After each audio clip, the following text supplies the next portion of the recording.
pagi, Mas Muradi. Pagi, Selamat pagi, Mbak, apa kabar? Ya, Ilona. ya, terima kasih. Ada perkembangan baru yang tampaknya kita juga melihat ada perbedaan rilis yang saya lihat ya dari pernyataan Presiden Amerika Serikat Donald Trump pun dengan rilis di Tiongkok. Mari kita ke Mbak Aisyah dulu, Mbak Aisyah.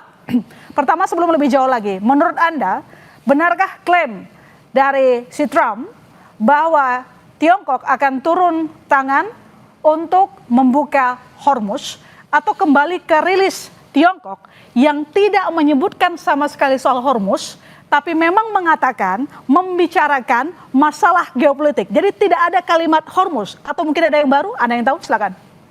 Ya, saya kira di sini kita melihat bahwa ada pola yang kemudian bisa kita baca dari pernyataan Presiden Trump. Ya, kadang-kadang Presiden Trump ini pernyataan-pernyataannya harus kita cermati dengan hati-hati, karena most of the time sebenarnya ini tidak dikoordinasikan dengan timnya atau bahkan kemudian dengan lawan bicaranya, gitu ya. Apalagi kemudian di dalam wawancara-wawancara beliau, gitu kita lihat bahwa Presiden Trump ini seringkali menyatakan klaim-klaim kemenangan sepihak yang sebenarnya ditujukan sebagai bentuk dari psychological warfare kepada musuhnya. Di dalam hal ini konteksnya adalah Iran, gitu ya. Saya kira di sini China kita harus menyikapinya secara hati-hati. Karena pertama, China ini meskipun memiliki ya kedekatan politik dengan Iran, tetapi secara secara standing position di dalam dunia global, sebenarnya China ini cukup pragmatis, gitu. Jadi di sini kita melihat ada dua pendekatan yang cukup menarik yang dilakukan oleh China. Ya, di satu sisi sebenarnya kita nggak bisa meragukan ya, ada dukungan-dukungan secara politik dan intelijen yang dilakukan oleh China di dalam perang ini.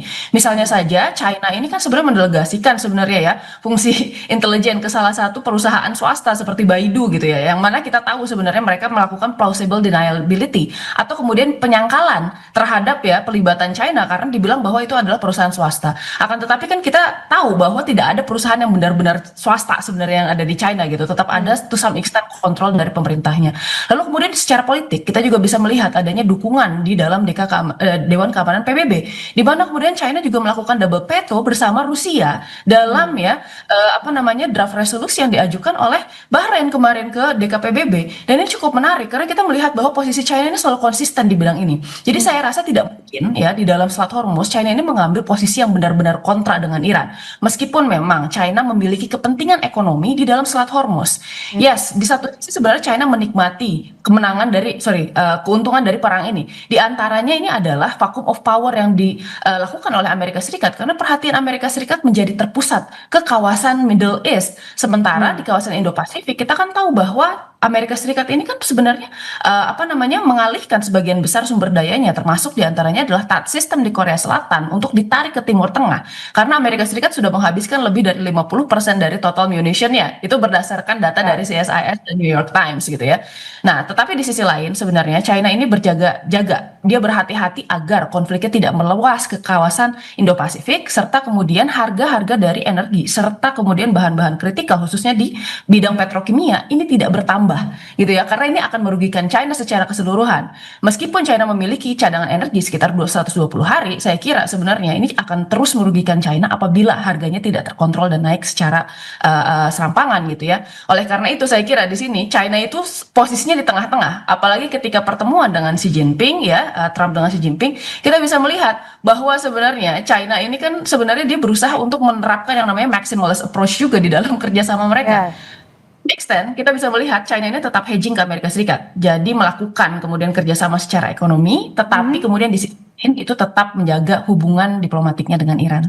Iya, jadi Mas Muradi, Anda sendiri melihat kunjungan Trump bersama dengan sejumlah bos tech company ya, big tech company hadir bersamaan di sana, apakah bentuk totalitas Tiongkok yang akhirnya memihak, atau Anda punya perspektif yang sama dengan Mbak Aisyah bahwa di sini meskipun Xi Jinping menerima Trump di Tiongkok itu hanya bentuk dari kepentingan pragmatis Tiongkok?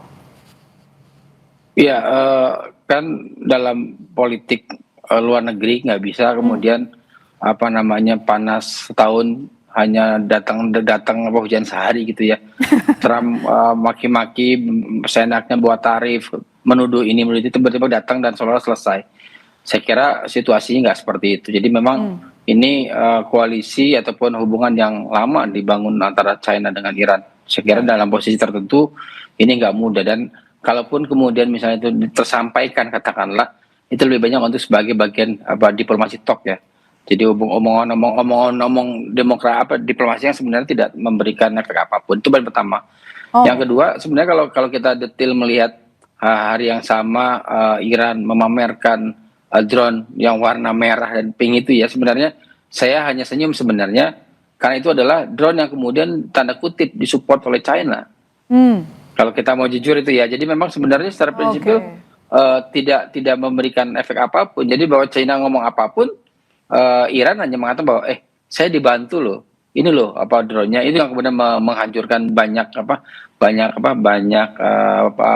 posisi Amerika Serikat di Timur Tengah dan Israel. Artinya secara prinsipil saya kira pembicaraan itu lebih banyak soal pembicaraan diplomasi talk yang saya kira tidak terlalu bisa memberikan efek. Karena begini, hubungan Cina dengan Iran itu puluhan tahun. Saya kira dia tidak mudah kemudian, apalagi ada tergantung satu dengan yang lain. Katakanlah tadi sampaikan sama Mbak Ira soal bagaimana Aisyah ya, bahwa kemudian sebenarnya prinsipil ketergantungan Iran terkait dengan teknologi kita kan menjadi salah satu yang nggak bisa kita bantah. Tapi juga tergantungan China terkait dengan sumber daya ya, katakanlah minyak dan sebagainya, itu menjadi sesuatu yang nggak bisa juga kita bantah sama-sama. Jadi artinya memang saya begini, itu lebih pada soal bagaimana kemudian seorang tuan rumah menyambut tuannya, menyambut tamunya.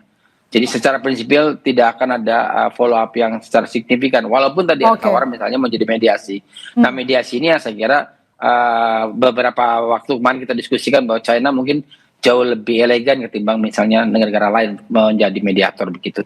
Artinya Trump sepulang dari Tiongkok tidak membawa oleh-oleh sesuai dengan keinginan Amerika? Ya secara prinsipil kan sudah terjawab ya dengan perbedaan pernyataan dengan dua delegasi. Saya kira dari situ penegasan bahwa China tidak bisa di rumahnya sendiri.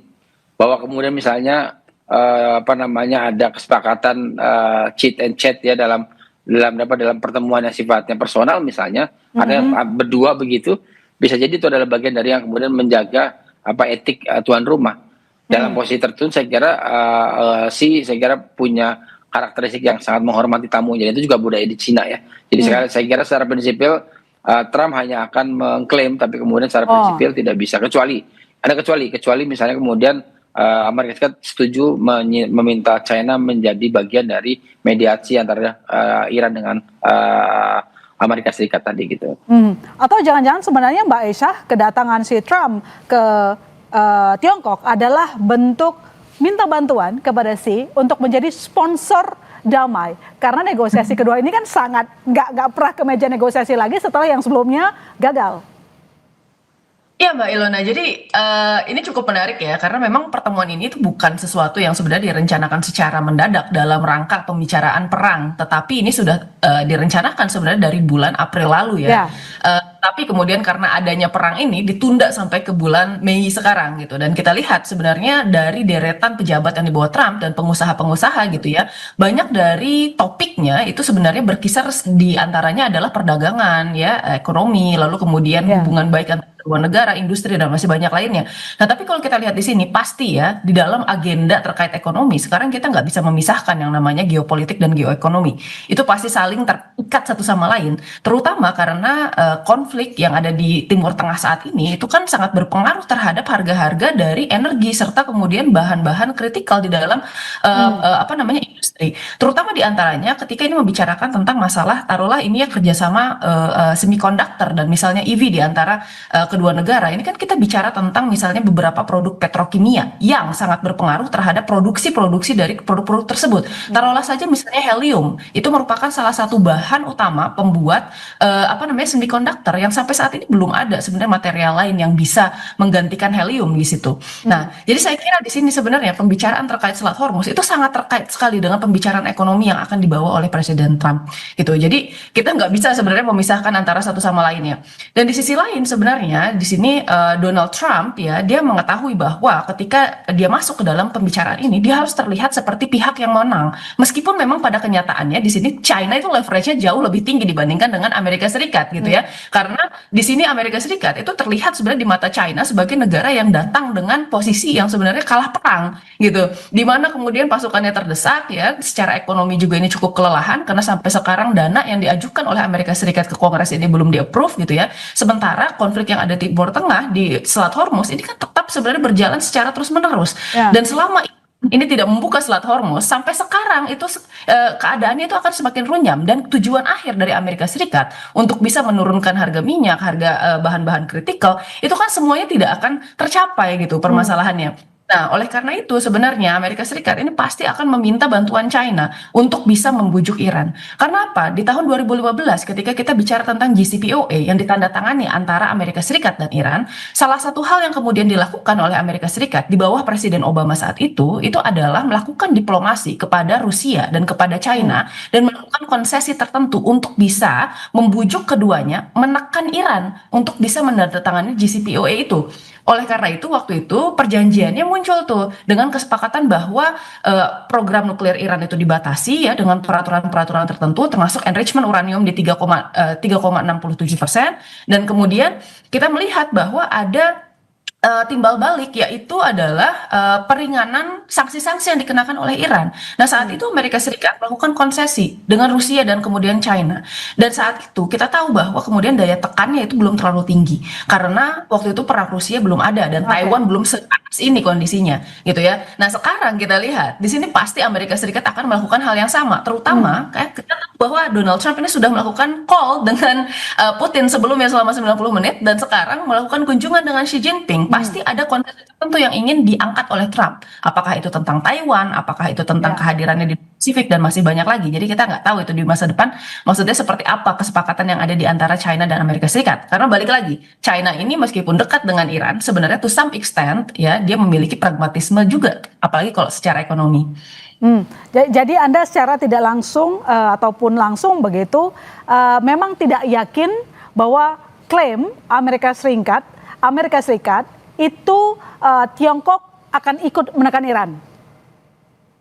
Ya, saya nggak yakin kalau misalnya Tiongkok akan secara langsung ya melakukan tekanan seperti yang diinginkan oleh Amerika Serikat. Karena kan apa yang diinginkan Amerika Serikat itu adalah turun langsung sebagai salah satu ya pendukung Amerika Serikat dalam membuka paksa Selat Hormuz sebenarnya yang diinginkan oleh Amerika Serikat.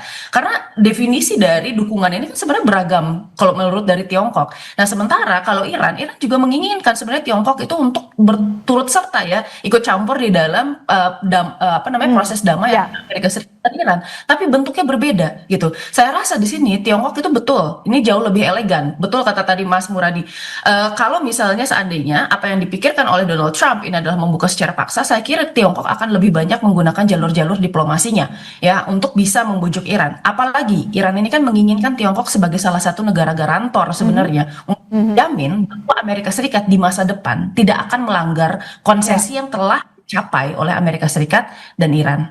Oke, Mas Muradi, kalau menurut pandangan Anda sendiri, apakah benar sesuai dengan klaim dari si Trump bahwa pertama Tiongkok sepakat untuk membuka Selat Hormuz satu, yang kedua, ataukah memang benar bahwa Amerika Serikat mengatakan Tiongkok akan ikut menekan Iran? Kalau ikut, bentuknya dalam bentuk apa? Seperti apa?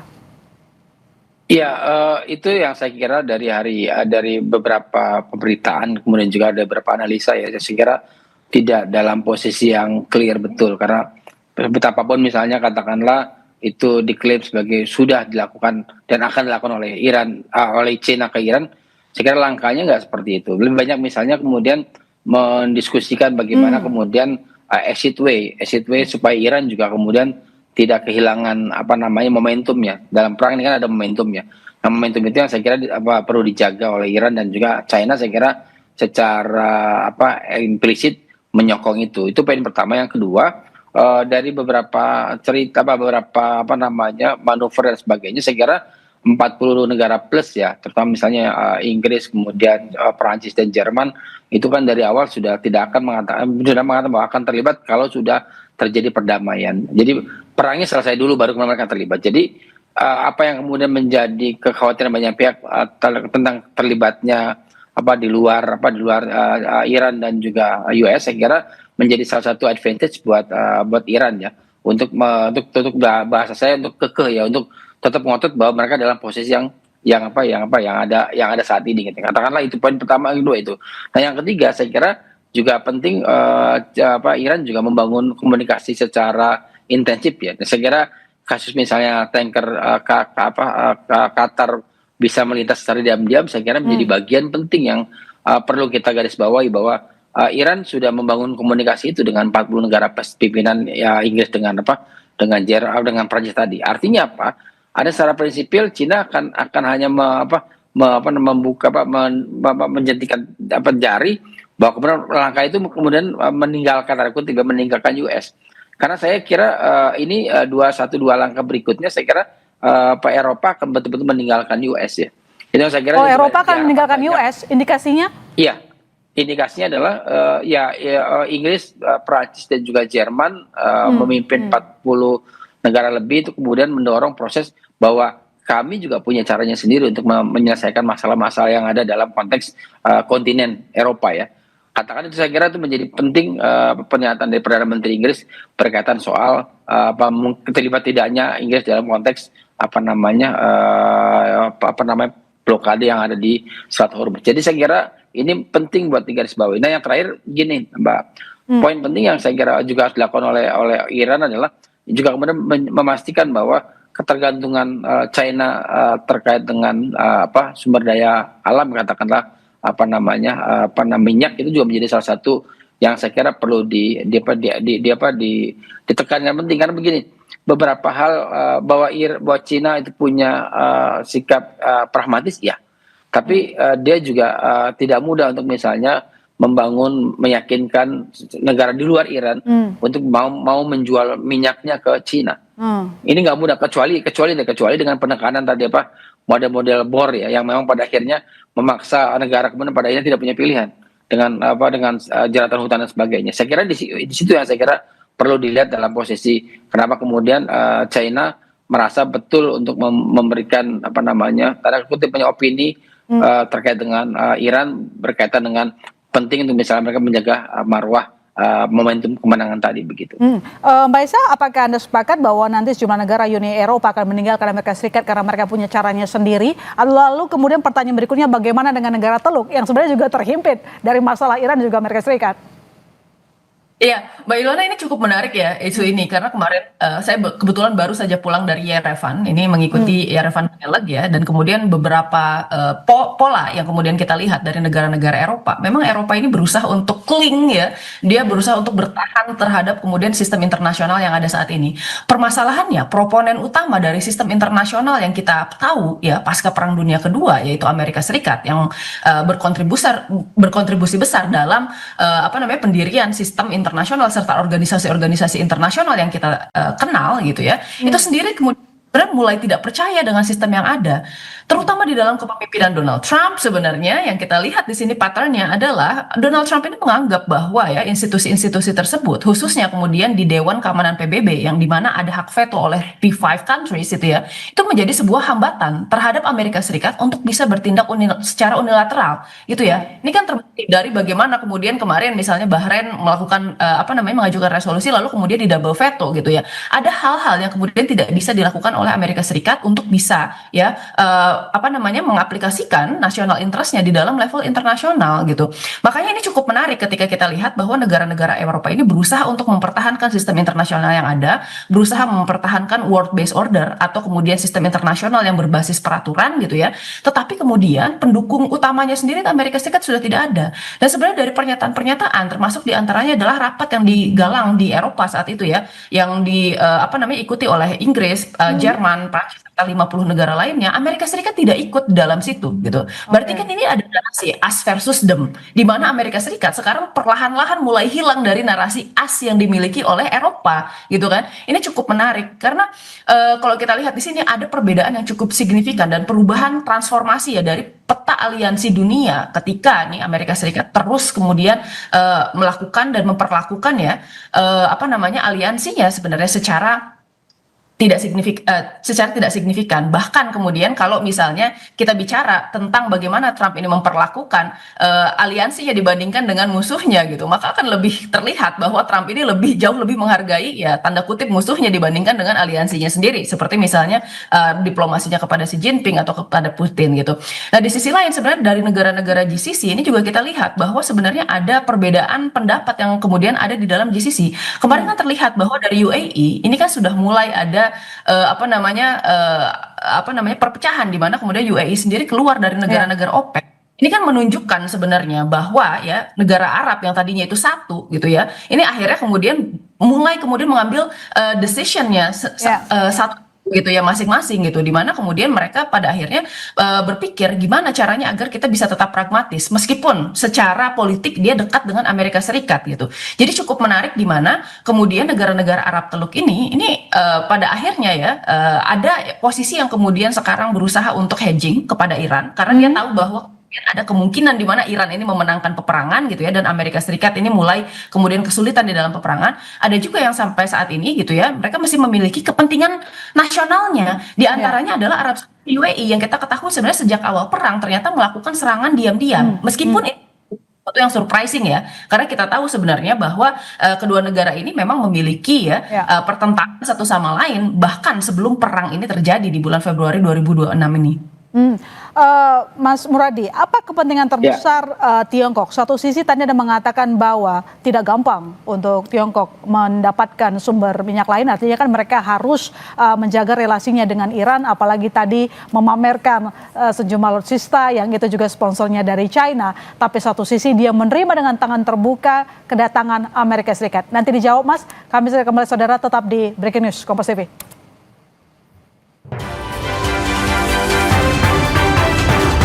Ya, kita masih bersama peneliti senior Indo-Pacific Strategic Intelligence Aisyah Kusuma Sumantri dan Guru Besar Ilmu Politik dan Keamanan Unpad Mas Muradi. Mas Muradi, pertanyaan saya tadi bahwa apa kepentingan terbesar dari Tiongkok tetap menerima dengan tangan terbuka kedatangan Trump bersama Entegang?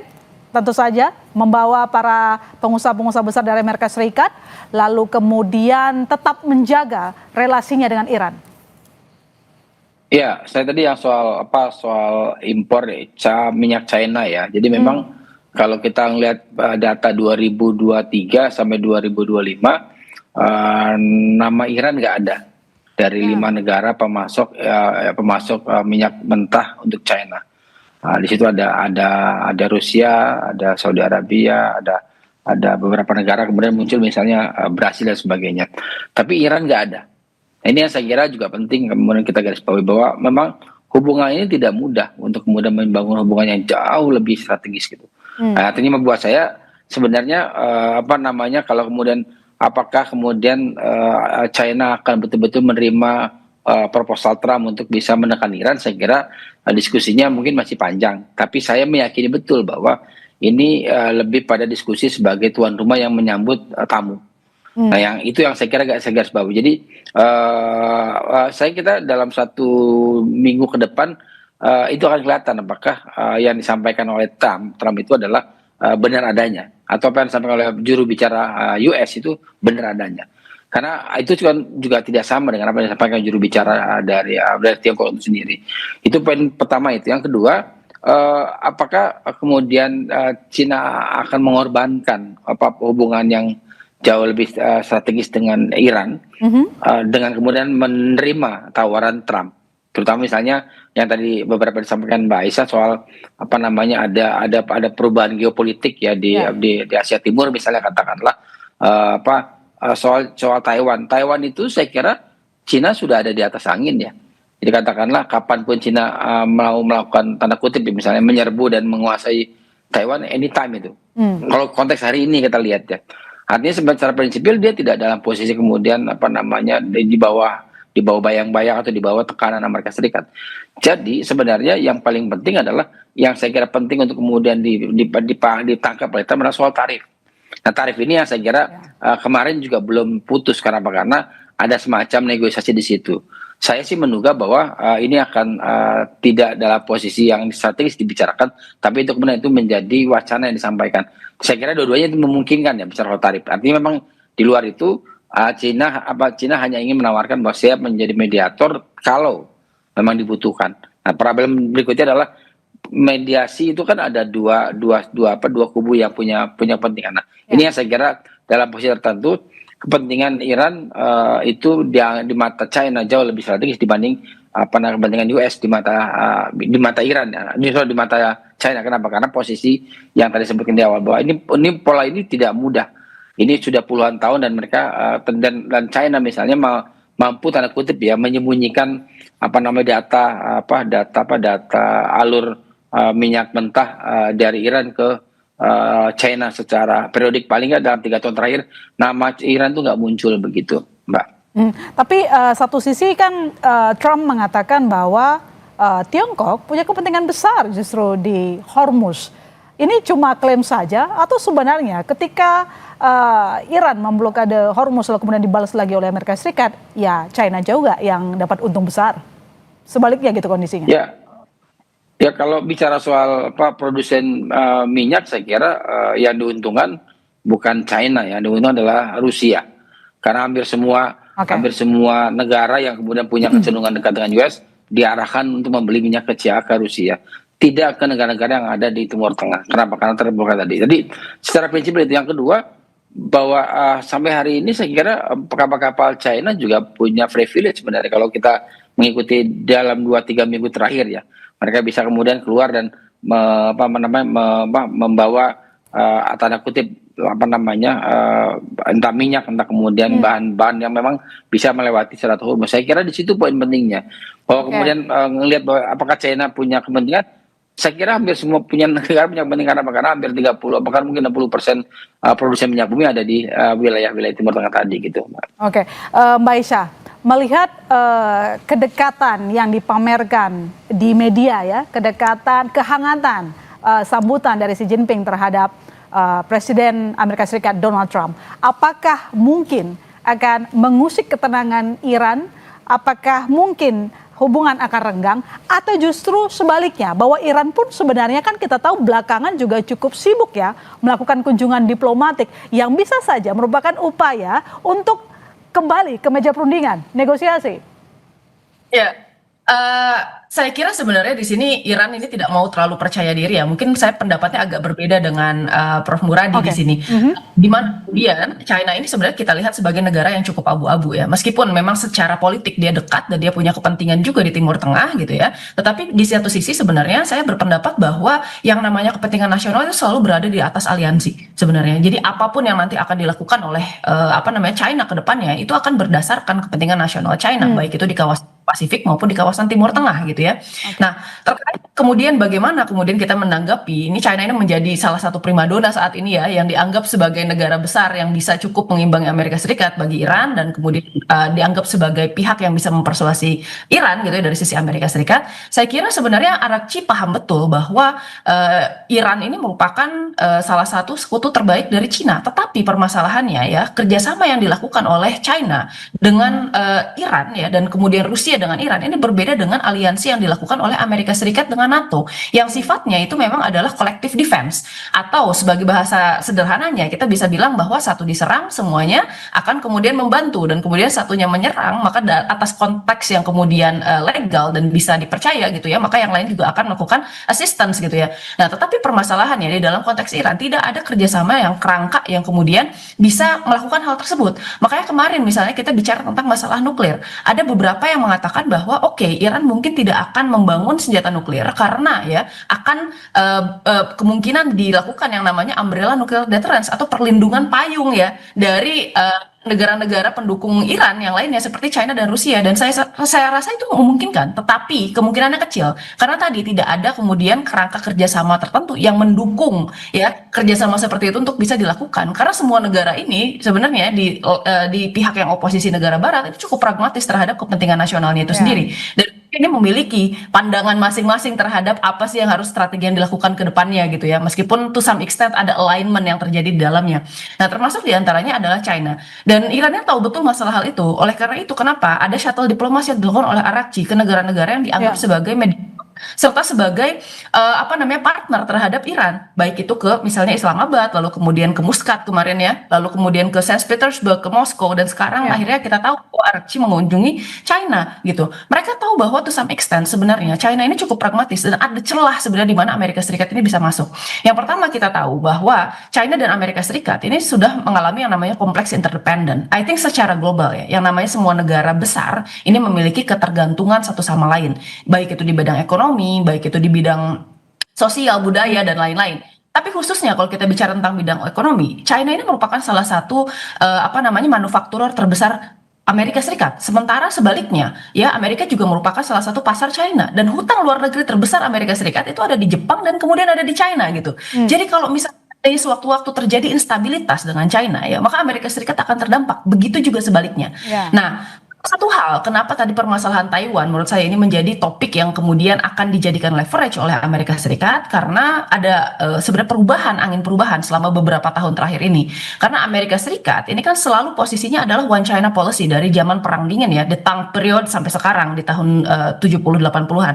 Nah, tetapi kemudian dalam beberapa tahun terakhir, khususnya ketika kemudian Nancy Pelosi melakukan kunjungan ke Taiwan tanpa melakukan koordinasi dengan pemerintah pusat dari mainland China, ini menjadi permasalahan besar dan menunjukkan sebenarnya Amerika Serikat di situ bisa saja menjadi salah satu pendukung utama ketika kemudian Taiwan diserang dan Amerika Serikat ini bisa bereaksi gitu ya. Maka dari itu sebenarnya kenapa sampai saat ini sebenarnya China tidak berani menyerang Taiwan secara militer.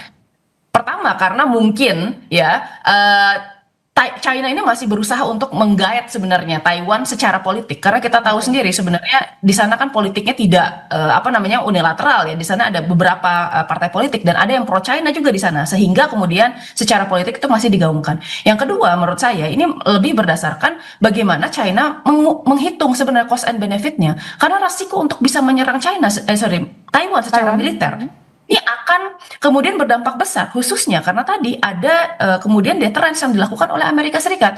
Sebelum power parity atau gap kekuatan dari China dan Amerika Serikat ini bisa tertutup gitu ya, China tidak akan berani melakukan hal tersebut karena merasa bahwa peperangan itu akan maksudnya mereka akan kalah di dalam perang itu secara sia-sia gitu. Jadi saya rasa mereka masih menunggu ya ke masa depan sampai kemudian keadaannya cukup kondusif untuk mereka bisa melakukan sesuatu gitu. Jadi di sini terkait perang Iran kembali lagi, saya kira di sini masih ada gap atau celah di mana kemudian China ini bisa dipersuade. Saya rasa sebenarnya mungkin China tidak akan melakukannya dengan cara-cara militer yang sangat eksplisit, tetapi bisa jadi sebenarnya ini perubahan arah di level diplomasi dan nanti negosiasi ke depannya ketika kemudian Amerika Serikat dan Iran ini berusaha untuk melakukan konsesi. Baik, saya ke Prof. Muradi. Prof. Muradi, dengan kedatangan Amerika Serikat, kedatangan Trump ke Tiongkok disambut oleh Xi Jinping, apakah ini menjadi petanda besar bahwa nanti pada akhirnya Tiongkok akan ikut campur lebih besar lagi untuk membawa Iran ke meja perundingan negosiasi? Lalu kemudian apakah Irannya mau, meski memang kita tahu sudah beberapa kali juga Abbas Araghchi melakukan perjalanan diplomasi yang tampaknya juga sebenarnya untuk menuju meja negosiasi? Ya, ada 3 hal yang saya kira menjadi advantage buat Iran ya. Yang pertama, tadi yang saya bilang di awal soal koalisi 40 plus yang saya kira pimpinan Inggris, Prancis dan Jerman. Itu poin pertama. Yang kedua, advantage kedua adalah soal deeskalasi negara-negara Timur Tengah. Hampir tidak ada respon. Yang kemudian saya kira itu menarik karena betapa misalnya tadi sampai soal Uni Emirat Arab bertengkar dengan Arab Saudi bertengkar dengan Qatar dan sebagainya, itu sejak hampir 50 tahun terakhir sudah terjadi ya. Tapi mungkin dalam beberapa dekade terakhir misalnya ada kompetitivitas antara Uni Emirat dengan misalkan Saudi Arabia seperti itu. Nah, advantage yang ketiga saya kira juga penting buat kita adalah posisi Iran itu sampai hari ini, kalaupun kemudian kita bicara soal peperangan asimetris ya, itu kan dalam posisi yang kemudian dimenangkan oleh internasional. Ya. Bahkan kemudian hampir seluruh isu-isu yang berkaitan soal, mohon maaf katakanlah Israel, US dan sebagainya, itu menjadi tidak nyaman ketika orang tahu seperti itu. Memang pada posisi tertentu mereka diuntungkan. Nah, 3 advantage ini saya kira penting untuk kemudian dikelola. Dikelola oleh siapa? Oleh Iran sendiri. Saya kira tadi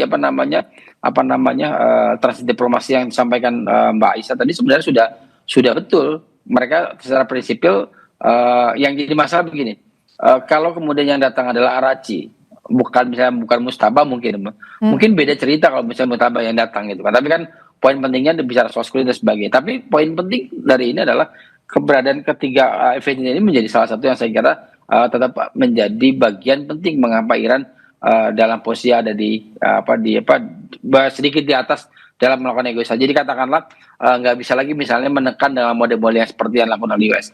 Karena begini Mbak, kita pengalaman misalnya memahami misalnya politik luar negeri Amerika Serikat.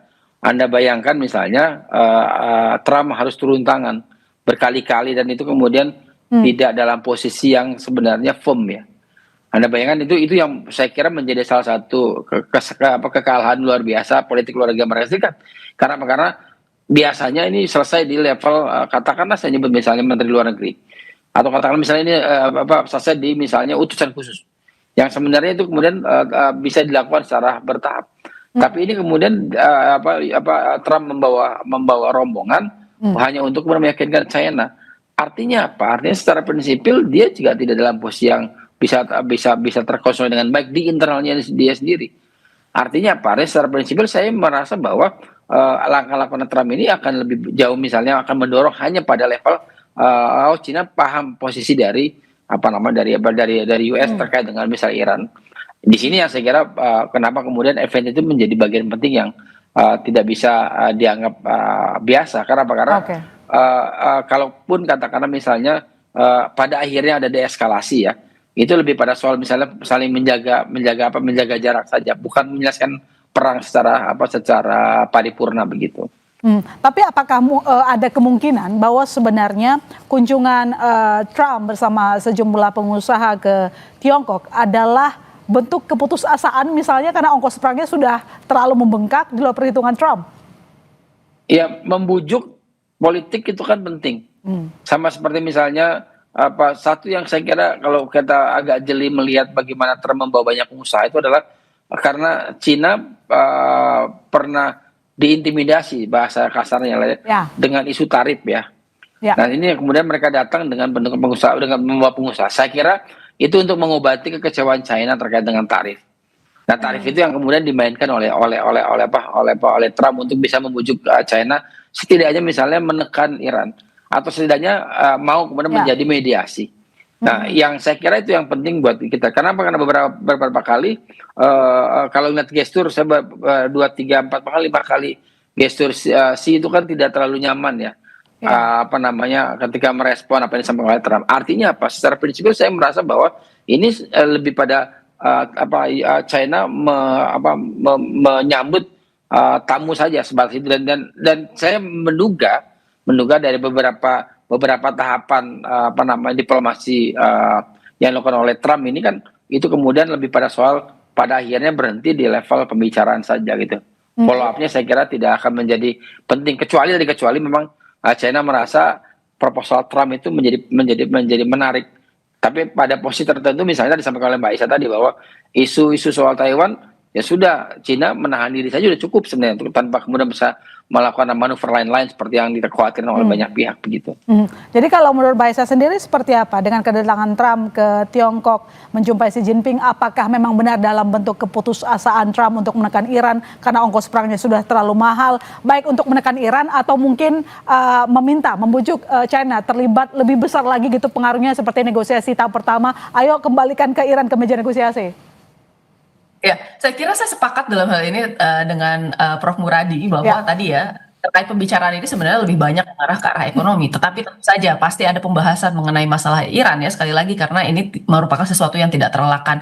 Tetapi saya kira di sini yang namanya diplomasi itu wajar ketika kita kemudian meminta bantuan negara lain untuk bisa ya to some extent kemudian berpihak kepada negara kita gitu ya. Jadi ini merupakan sesuatu yang sebenarnya tidak extraordinary juga, tetapi jelas di sini Trump ini mengakui adanya peran penting China di dalam konflik di Middle East gitu ya, di mana kemudian China ini sebenarnya kan dianggap sebagai salah satu negara kekuatan baru, yang mana China ini memiliki kapasitas sebenarnya baik itu secara politik maupun secara militer, terutama karena Kemudian tadi ya, China ini memiliki kedekatan khusus dengan Iran. Jadi saya kira sekarang di dalam tangga eskalasi yang sama-sama dinaiki oleh Amerika Serikat dan Iran, di mana kemudian sekarang ya di Selat Hormuz ini tidak ada ujungnya yang kalau kita lihat ya, dua-duanya masih terus kemudian berusaha untuk tarik urat syaraf gitu ya. Nah di sini Iran maupun Amerika Serikat ini bisa melihat China sebenarnya sebagai salah satu negara yang cukup punya pengaruh dalam ya menyuarakan sebenarnya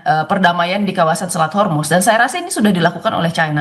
Tetapi keterlibatan langsung China di dalam konteks ini kita tunggu-tunggu gitu, belum ada sebenarnya lanjutannya. Karena sejauh ini kan sebenarnya secara posisi gitu ya, mediatornya masih dipegang oleh Pakistan gitu. Ya. Meskipun sekarang Pakistan ini di sini agak sedikit mundur ya, karena sebenarnya eskalasinya naik lagi. Karena sejauh ini kita lihat di mana kemudian kemarin direncanakan ada ada pertemuan kedua untuk negosiasi. Keduanya ini malah melakukan eskalasi satu sama lain gitu. Tetapi intinya kalau kita lihat di sini, China itu bisa masuk tidak hanya sebagai kemudian salah satu kekuatan yang bisa membujuk Iran, tetapi sebagai negara garantor. Karena di satu sisi saya kira tanpa adanya confidence building measure yang cukup di antara kedua negara, atau ya sharing informasi dan kemudian pembangunan kepercayaan di antara Iran dan kemudian Amerika Serikat, kayaknya sulit untuk bisa duduk di meja perundingan. Karena bagaimanapun yang namanya perang ini itu akan selesai di dalam beberapa skenario. Yang pertama adalah skenario kemenangan melalui militer, yang kedua adalah melalui jalur diplomasi, dan yang ketiga adalah melalui kelelahan ekonomi. Sekarang ketiganya harus memilih yang mana yang kira-kira paling visible untuk negara mereka masing-masing. Dan pertanyaan berikutnya adalah apakah dengan pertemuan yang ada setidaknya memberikan harapan akan ada perbincangan perundingan, atau justru sebaliknya eskalasi yang justru meledak karena Iran mengatakan siap untuk berperang dengan Amerika Serikat? Nanti dijawab, kami segera kembali saudara, tetap di Breaking News Kompas TV.